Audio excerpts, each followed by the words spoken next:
ಕರ್ತವ್ಯ ಲೋಪ ಪ್ರಕರಣದಲ್ಲಿ ಉಡುಪಿ ಬಿಇಒ ಮಂಜುಳಾ ಕೆ ಅವರನ್ನು ಸಾರ್ವಜನಿಕ ಶಿಕ್ಷಣ ಇಲಾಖೆ ಅಮಾನತುಗೊಳಿಸಿದೆ.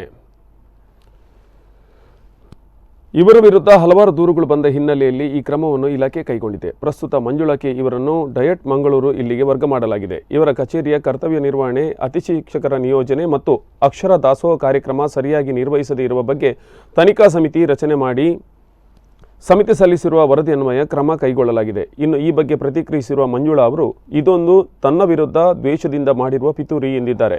ಈ ಹಿಂದೆ ಶಿಕ್ಷಣ ಸಂಯೋಜಕ ಆಗಿದ್ದ ಚಂದ್ರನಾಯ್ಕ ಅವರು 40 ಮಂದಿ ಶಿಕ್ಷಕರ ಸಹಿಯನ್ನು ಫೋರ್ಜರಿ ಮಾಡಿ ₹35,000 ಹಣವನ್ನು ದುರ್ಬಳಕೆ ಮಾಡಿದರು. ಅಲ್ಲದೆ ಹಿಂದೆ ಇದ್ದಂಥ ಬಿಇಒ ಲೋಕೇಶಪ್ಪ ಅವರ ಸಹಿಯನ್ನು ಫೋರ್ಜರಿ ಮಾಡಿದರು. ಮಾತ್ರವಲ್ಲದೆ ಚಂದ್ರನಾಯ್ಕ ಶಿಕ್ಷಕಿಯೊಬ್ಬರ ಬಗ್ಗೆ ಅಸಹ್ಯಕರವಾದ ಪದಗಳನ್ನು ಪತ್ರದಲ್ಲಿ ಉಲ್ಲೇಖಿಸಿದರು. ಅವರು ಕಚೇರಿಗೆ ಅನಧಿಕೃತವಾಗಿ ಗೈರು ಹಾಜರಾಗಿ ತುಂಬ ಉದ್ದಟತನದಿಂದ ವರ್ತಿಸಿದ್ದು, ಕಚೇರಿಯಲ್ಲಿ ನನ್ನ ಬಳಿ ಜಗಳವಾಡಿದ್ದಾರೆ ಎಂದು ಅಮಾನತುಗೊಂಡ ಬಿಇಒ ಮಂಜುಳಾ ದೂರಿದ್ದಾರೆ.